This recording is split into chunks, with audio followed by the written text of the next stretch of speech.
going beyond the not in my backyard mentality. It pollutes the groundwater, that their kids weren't going to be able to play outside. Lawmakers propose a new system to decide where feedlots and hog farms should be allowed. And farmers join a lawsuit against seed company Syngenta. Plus, rare triplet calves are born. Get ready to grow.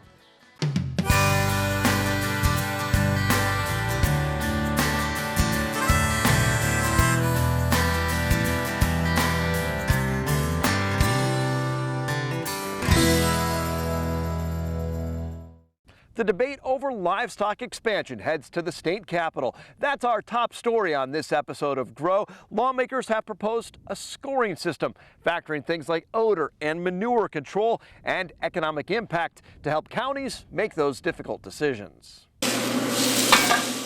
Many like the sizzle, but not the feedlot. In Mark McHarg's case, he wanted to expand his hog farm near Central City, but was denied over local concerns. It pollutes the groundwater, that their kids weren't going to be able to play outside. He eventually built that hog barn, but it took 10 years. Using new tools, he mapped what he calls the odor footprint. Within about 98% certainty, know where that odor is going to be. And technology has changed, but counties say they hear the same concerns.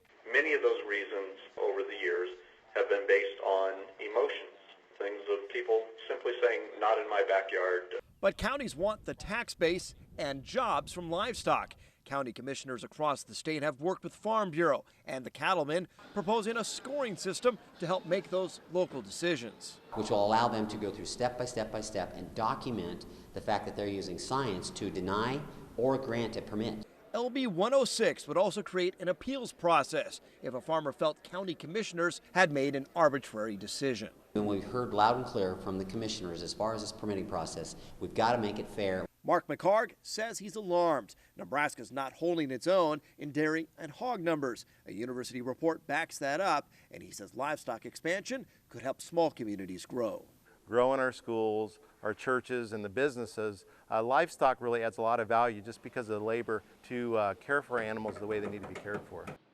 And speaking of livestock products, exports could be spoiled before they leave the country.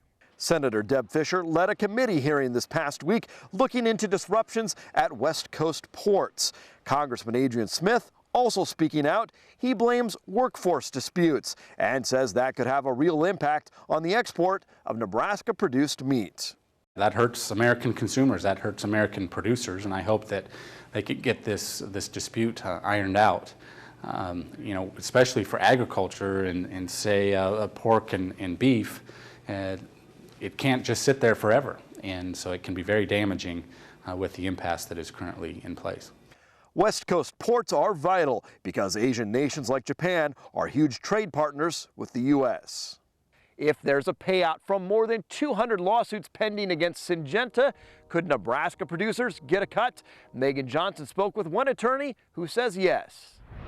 A lot of firms are reaching out to producers all over the country as the case against Syngenta moves forward in federal court, leaving landowners and growers with lots of questions.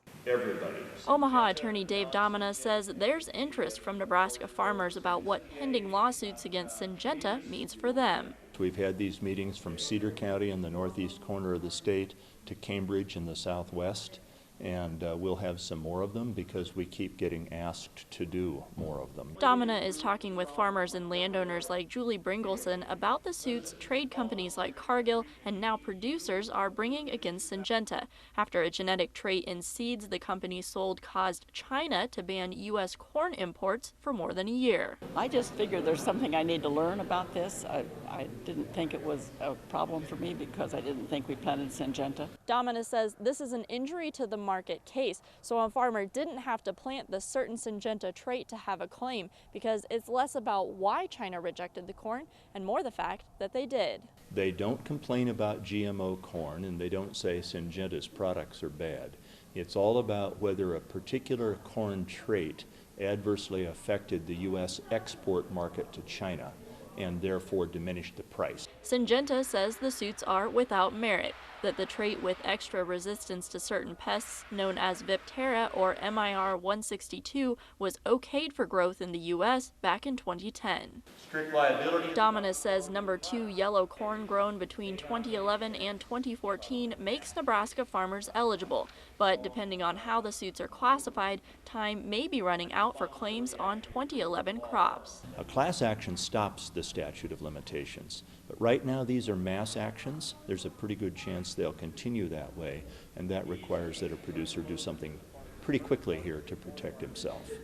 Dominus says the suits are moving forward regardless of how many farmers get involved, so it's really up to each producer if they want to try to get in on any recovery money if they are successful. Many farmers can expect a drop in income this year. Net income for U.S. farmers is expected to fall by nearly 32% this year. Low commodity prices are a big factor.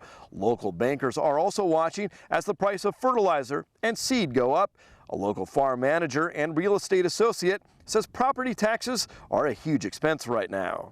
When you're talking $60, $70 an acre for just land taxes, and in Nebraska, and when you go to neighboring states and they're, maybe half that or a percentage of that. Bankers say farmers should look at profits from a 2 to 3 year period more than focusing on 1 year. For every farmer under 35, there are 6 over 65. The American farmer continues to get older, yet many don't have a clear plan to pass on that farm to the next generation. In Custer County and across the state, there's growing interest in succession planning. This workshop in Broken Bow focused on estate planning and making that business transition. If things aren't decided ahead of time, it can make for difficult or tense situations for families. We don't think about, well, someday I'm not going to be in the picture, and if you want to have a successor, if you want someone to follow up in your footsteps, you need to be considering that, and usually you need to make some adjustments or some allowances in your estate plan and so forth and so on to make that happen. One of the workshop presenters was an attorney who says more families are realizing it's best to have a plan in place for their business and assets ahead of time. This has become a core kind of issue, and it's a difficult one to resolve in some respects. But what I try to get at are basic understanding of those tools, which are limited in number, but they are the tools that you can use to achieve that balance. The most recent Census of Agriculture shows the 30-year trend continues. Farmers are getting older. Average age now 58. Passing on a business, especially a farm or ranch, isn't easy, but workshops like these aim to give farmers and their families the tools to begin the process. Up next, how the Raising Nebraska exhibit is reaching kids with an egg literacy message, and our focus on youth continues with our Farm Kid of the Month later in the show.